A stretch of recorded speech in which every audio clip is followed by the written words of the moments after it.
Welcome back to Chainsaw Man Reviews, where every week we take a closer look at the newest chapter of Tatsuki Fujimoto's masterpiece, Chainsaw Man. This week we are taking a closer look at Chainsaw Man Part 2, Chapter 18, or Chapter 115. There wasn't really any Chainsaw Man news this week, except for a leak that just occurred a few hours ago as of writing this. That leak, of course, being Reise's voice actor. The voice actor in question being Reina Ueda. She hasn't really been anything that would have been on my radar, except for Kanao and Demon Slayer. But everybody seems to be very excited. It's not like I have any reason to doubt Mappa's casting choices either way, because they've all been stellar.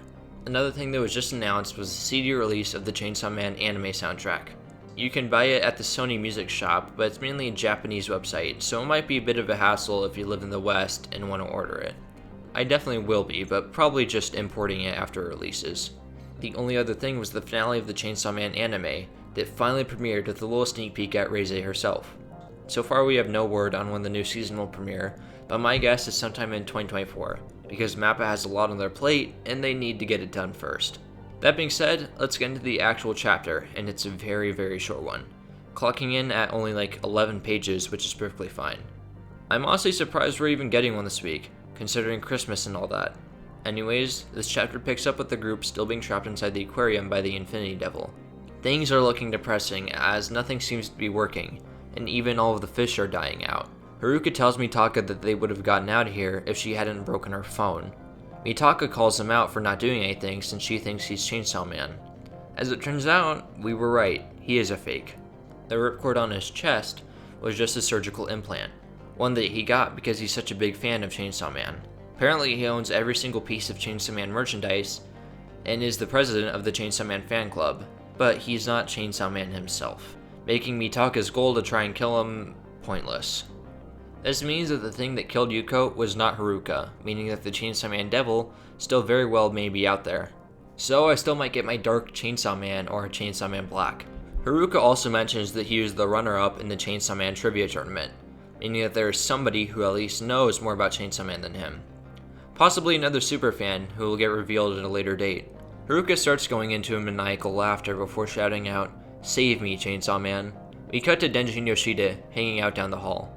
Yoshida asks him if there's anything they can try that worked out the last time he dealt with the Infinity Devil, but Denji's got nothing. Yoshida pulls out his phone, but just as we suspected, time is frozen, so it won't do anything. Yoshida pulls up his phone, but just as we suspected, time is frozen, so it won't do anything. He also says that he's made peace with death this time. He is most likely trained up at a very young age to be a devil hunter, and that experience probably left him with little to no emotion intact. This is the first time we've really seen him talk about himself and his feelings, but I don't think that this will be the last. Anyways, he mentions something else that I don't think he would mention if he didn't legitimately think he was going to die. Do you think the Chainsaw Man would eat it for us? The Death Devil? Now this might have been Yoshida just saying stuff to say stuff, but if not, we finally have the name drop of the Last Horseman.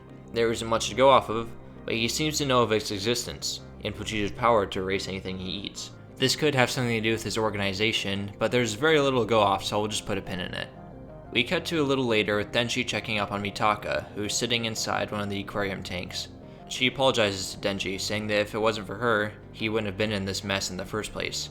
She flat out tells him that she tried to turn him into a weapon, but even when she's backed in a corner, she still won't do it. She thinks it's because she's too much of a coward to do so. It's pretty obvious that Mitaka has been socially awkward her entire life.